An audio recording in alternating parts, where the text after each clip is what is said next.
चलिए बात कर लेते हैं डिप्टी सीएम के चुनावी दौरे की, जहां उत्तर प्रदेश के डिप्टी सीएम केशव मौर्य का झांसी और बरेली दौरा रहेगा। झांसी में नामांकन सभा को संबोधित करेंगे, साथ ही बदायूं बरेली में युवा सम्मेलन होगा, जिसमें संबोधित करते हुए डिप्टी सीएम केशव प्रसाद मौर्य नजर आने वाले हैं। तो देखिए केशव प्रसाद मौर्य का झांसी बरेली दौरा, जहां पर नामांकन सभा में शामिल होंगे और इसके साथ ही बदायूं और बरेली में युवा सम्मेलन होने जा रहा है, जहां पर युवा वोटर्स पर भाजपा की नजर है और युवा वोटर्स को साधने का प्रयास इस दौरे से और इस सम्मेलन से किया जाएगा। चलिए इस खबर पर ज्यादा जानकारी के साथ में विवेक का रुख कर लेते हैं।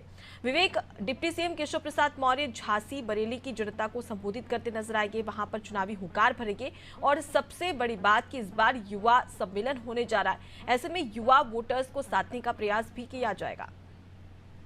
जी बिल्कुल। देखिए, आज जिस तरीके से पहले 2 चरण के चुनाव हुए हैं, कहीं न कहीं पिछली बार से जो वोट प्रतिशत है वो गिरा है। अगर देखा जाए तो पहले चरण के हिसाब से देखें तो इस बार पहले चरण में 4% वोट प्रतिशत जो है वो गिरा हुआ है, जो कि चिंता का विषय बना हुआ है। अगर आप बात करें तो जितना ज्यादा वोटिंग परसेंटेज होता है, सहभागिता जनता की उतनी ज्यादा होती है। समझ में आता है कि जनता इस चुनाव को एक लोकतंत्र के पर्व के तौर पर ले रही है और अपनी भागीदारी दिखा रही है। अब तक 2 चरणों की वोटिंग हुई है और जिस तरीके से वोट प्रतिशत निकल के सामने आए हैं, तो साफ तौर पे जो युवा सम्मेलन है वहां पे इंकरेज करते हुए डिप्टी सीएम केशव प्रसाद मौर्य दिखाई देंगे। भारतीय जनता पार्टी के डबल इंजन सरकार की जो वेलफेयर स्कीम्स है उनको जो है जनता से रूबरू कराएंगे कि क्या भारतीय जनता पार्टी ने अब तक किया है पिछले 10 साल के कार्यकाल में और 7 साल उत्तर प्रदेश सरकार के कार्यकाल में,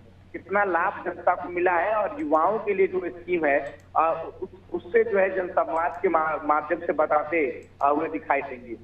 3 अलग अलग जगहों के दौरे पर है केशव प्रसाद मौर्य और लोकसभा चुनाव को लेकर तीसरे चरण की चुनाव से ठीक पहले अगर देखा जाए तो भारतीय जनता पार्टी के संगठन की बड़े पदाधिकारी और उत्तर प्रदेश सरकार में मंत्री जो बड़ी हैसियत रखते हैं, लगातार वो दौरे पर हैं और अपने अपने क्षेत्रों में वो भारतीय जनता पार्टी और उनके लिए चुनाव प्रचार कर रहे हैं, प्रत्याशी के लिए लगातार समर्थन मांग रहे हैं।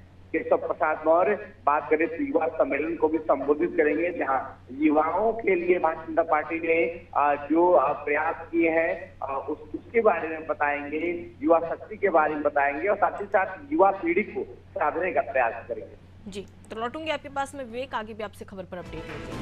देखिए डिप्टी सीएम केशव प्रसाद मौर्य झांसी और बरेली की जनसभा को संबोधित करते हुए नजर आएंगे। युवा वोटर्स पर भाजपा की नजर है, युवाओं को साधने का प्रयास किया जाएगा। साथ ही झांसी में नामांकन सभा भी होगी, बीजेपी प्रत्याशी नामांकन फॉर्म भरेंगे, उससे पहले नामांकन सभा को संबोधित करते हुए और वहां पर आम जनता का अभिवादन करते हुए भी डिप्टी सीएम केशव प्रसाद मौर्य नजर आने वाले हैं।